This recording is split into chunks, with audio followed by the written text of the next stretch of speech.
சாந்தி தொண்டி. பள்ளி வயதில் படிக்கும் மாணவர்கள் பாட சார்ந்த உருவம் வரைய மாட்டோம் அப்படின்னு மறுப்பது ஏன்? அதாவது சகோதரி அவங்க என்ன கேட்குறாங்கன்னா, பள்ளிக்கூடங்களில் படிக்கக்கூடிய மாணவர்கள் மாணவிகள் முஸ்லீம் மாணவியர்கள் உருவப்படம் வரைய மாட்டோம்னு சொல்கிறாங்க.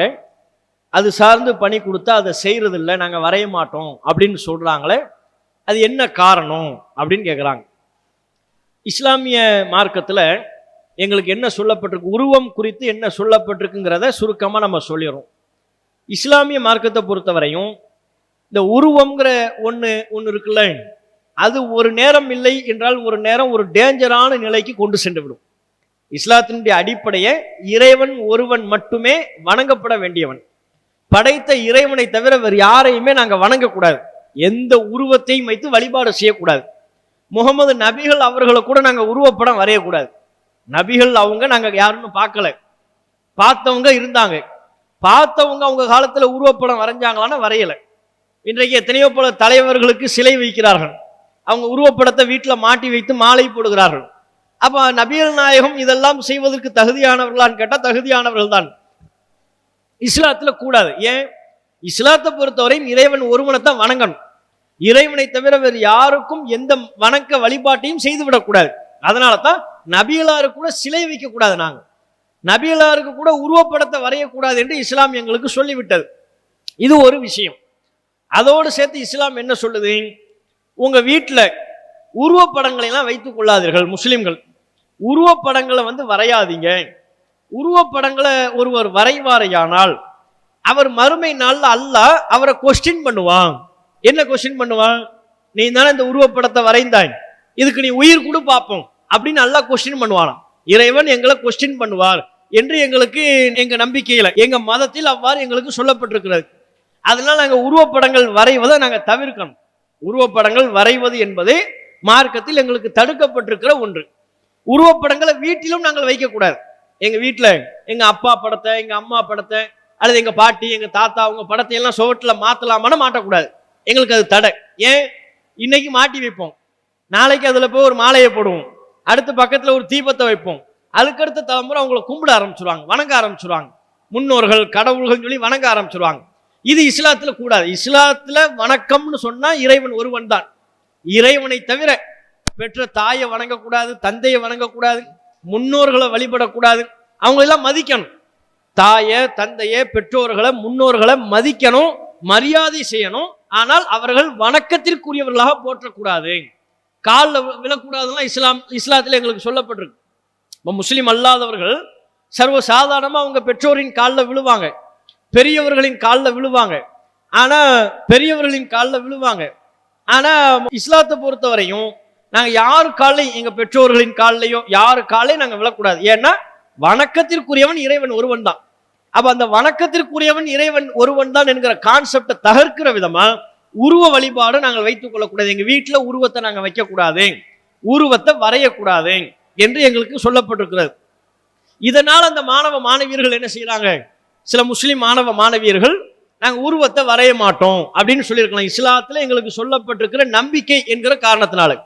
ஆனால் அதே நேரம் சில புரிதல்களை நம்ம அவங்களுக்கு கொடுக்க வேண்டியது இருக்கிறது.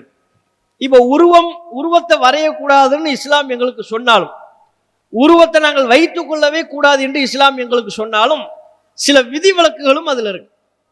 இப்போ சிறிய வகை உருவமாக இருந்தால் அதெல்லாம் பிரச்சனை இல்லை, அது தாராளமாக எங்கள் வீட்டிலேயே வைத்துக் கொள்ளலாம். மதிக்கப்படக்கூடிய நிலையில் இல்லாம சாதாரணமான மதிக்கப்படாத உருவப்படங்கள் இருந்துச்சுன்னு வைங்க, அதை நாங்கள் வைத்துக் கொள்ளலாம், அதை நாங்கள் பிரிண்டும் பண்ணலாம், தவறு கிடையாது. அதை வரைவதற்கு எந்த விதமான தடையும் இல்லை. இப்போ உதாரணமா அன்றாட நாளிதழ்கள், பேப்பர்கள் இருக்குல்ல, தினத்தந்தி, தினமணி, தமிழ் ஹிந்துன்னு ஏராளமான பேப்பர் பத்திரிகைகள் இருக்கு. அந்த பத்திரிகைகள்ல பல உருவப்படங்கள் வருதில்லை.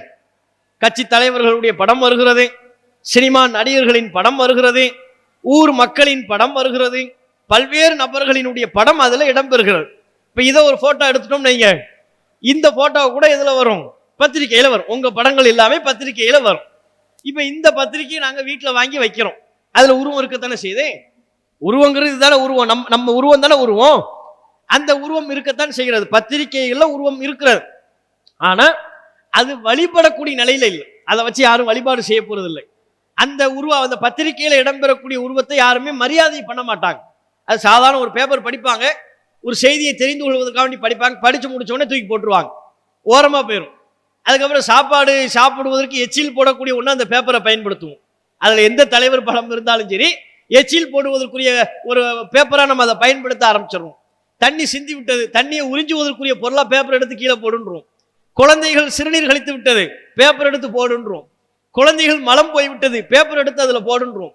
அப்ப அசுத்தங்களை தூய்மை செய்வதற்குரிய ஒரு பொருளாக கூட அதை நம்ம பயன்படுத்துறோம் சொன்னா, அதில் உள்ள உருவப்படங்களுக்கு நம்ம மரியாதை கொடுக்கறது இல்லை. இது பிரச்சனை இல்லை. இது மாதிரி உருவப்படங்களை தாராளமா நம்ம வைத்துக் கொள்ளவும் செய்யலாம், வரையவும் செய்யலாம், தப்பு கிடையாது. இப்ப நீங்க பட்டாம்பூச்சியை வரையும்படி சொல்றீங்க, ஒரு சிங்கத்தை வரையும்படி சொல்றீங்க, ஒரு புலியை புலி காட்டில் இருக்கக்கூடிய புலியை வரையும்படி சொல்லுகிறீர்கள். அது ஒரு பாடத்திட்டத்திற்காக வேண்டி, இதுதான் புலி என்று குழந்தைகள் அறிந்து கொள்ளணும், இதுதான் சிங்கம்னு அறிந்து கொள்ளணும், இதுதான் சிங்கம் இதுதான் புலின்னு அறிந்து கொள்வதற்கு காட்டுக்காக கூட்டு போக முடியும்? காட்டுக்கு கூட்டு போய் புலியை பக்கத்துல நிப்பாட்டி இதுதான் புலின்னு சொல்ல முடியுமா? அதுக்கு பல பேருக்கு வாய்ப்பு இருக்காது. அப்ப வரைஞ்சா தான் அது சாத்தியம். ஒரு படத்தின் மூலமாகத்தான் காட்டணும். கல்விக்காக வேண்டி இது போன்ற உருவப்படங்கள் வரைவது, அச்சிடுவது, அதை வைத்துக் கொள்வது தப்பு கிடையாது. அது இஸ்லாத்துல தடுக்கப்படலை. அது சில பேர் தெரியாம, இந்த விஷயம் புரியாம இஸ்லாத்துல உருவப்படம் கூடாதுன்னு பொத்தாம் பொதுவா அவங்களா தப்பா விளங்கிக்கிட்டு நாங்க வரைய மாட்டோம்ங்கிறாங்க. அப்படி இல்லை, எல்லா உருவப்படமும் இஸ்லாத்துல தடுக்கப்பட்டது கிடையாது. இப்ப பணம் இருக்குல்ல, 2000 ரூபாய் நோட்டு, 500 ரூபாய் நோட்டு, அந்த பணம் இருக்கு, பணத்துல உருவப்படம் இருக்கா இல்லையா? காந்திஜி இருக்கிறார்ல, முன்னால கம்பீரமா இருந்தாரு, மோடிஜி வந்ததுக்கு அப்புறம் காந்திஜி சைலண்ட் ஆயிட்டாரு ரூபாய் நோட்டுகள்ல. இருந்தாலும் இப்ப காந்திஜி இருக்கத்தானே செய்யறாரு. இப்ப உருவப்படம் கூடாதுங்கிறதுக்காக வேண்டி முஸ்லீம் யாராவது நோட் எடுத்து கிழிப்பாங்களா? உருவப்படம் கூடாது, இதுல காந்திஜி இருக்கிறார், இதை கிழிச்சு தூர போடுன்னு போடுவாரா? போட மாட்டான். ஏன் அப்படி சொல்லப்படலை. இப்ப பாஸ்போர்ட் எடுத்துக்கோங்க, பாஸ்போர்ட்ல என்ன இருக்கு? நம்ம போட்டோ இருக்குல்ல, அதுவும் உருவப்படம் தானே. பேங்க்ல அக்கௌண்ட் ஓபன் பண்றதா இருந்தா போட்டோ கேட்கறாங்கல்ல, வெளிநாட்டுக்கு போறதா இருந்தா பாஸ்போர்ட் கேட்கறாங்க, அதுல போட்டோ இருக்கிறதா இல்லையா? ஆதார் எடுப்பதற்கு போட்டோ தேவையா இல்லையா? ஆதார்ல உருவப்படம் இருக்கிறது, பாஸ்போர்ட்ல உருவப்படம் இருக்கிறது, ஓட்டர் ஐடியில உருவப்படம் இருக்கிறது, இந்திய நாடு அச்சிடக்கூடிய ரூபாய் நோட்டுகள்ல உருவப்படம் இருக்கிறது. இந்த உருவங்கள்லாம் வணங்கப்படுபவையா இல்லை. எங்களுக்கு எது பிரச்சனை? மதிப்புக்குரியவையா ஆக்கிடக்கூடாது. நீங்க பெரிய சோத்துல அதை வரையுங்கள் இதை வரையுங்கள் சொன்னா நாங்க வரைய மாட்டோம். எதெல்லாம் வணங்கப்படக்கூடியவையா இருக்கிறதோ அதை நாங்க வரையக்கூடாது. ஒரு கோயிலை வரையுங்கன்னா வரைய மாட்டோம், ஒரு சிலுவையை வரைங்கன்னா வரைய மாட்டோம், ஜீசஸை வரைங்கன்னா வரைய மாட்டோம். ஏன்னா அதெல்லாம் நீங்க வணங்குறீங்க, பிற மக்கள் அவற்றை வணங்கக்கூடியவைகளா கருதுகிறார்கள், அதை நாங்க வரையக்கூடாது. அது அல்லாம கல்வி சார்ந்து ஒரு கல்வி விழிப்புணர்வுக்காக வேண்டி சிங்கத்தை வர, புலியை வர, பட்டாம்பூச்சியை வர, மரத்தை வரை என்று சொன்னால் அதை வரைவதற்கோ அந்த உருவப்படங்களை வைத்துக் கொள்வதற்கோ இஸ்லாத்தில் எந்த தடையும் இல்லை. அது தெரியாம புரியாம சில பேர் அப்படி சொல்றாங்க, அவங்களுக்கு நாங்க விளக்கம் சொல்லிக்கிட்டு தான் இருக்கோம். இஸ்லாம் மற்றும் சமுதாய செய்திகளை அறிந்து கொள்ள தமிழ்நாடு தௌஹீத் ஜமாஅத் யூடியூப் பக்கத்தை உடனடியாக சப்ஸ்கிரைப் செய்து கொள்ளுங்கள். மேலும் பெல் பட்டனையும் கிளிக் செய்து கொள்ளுங்கள்.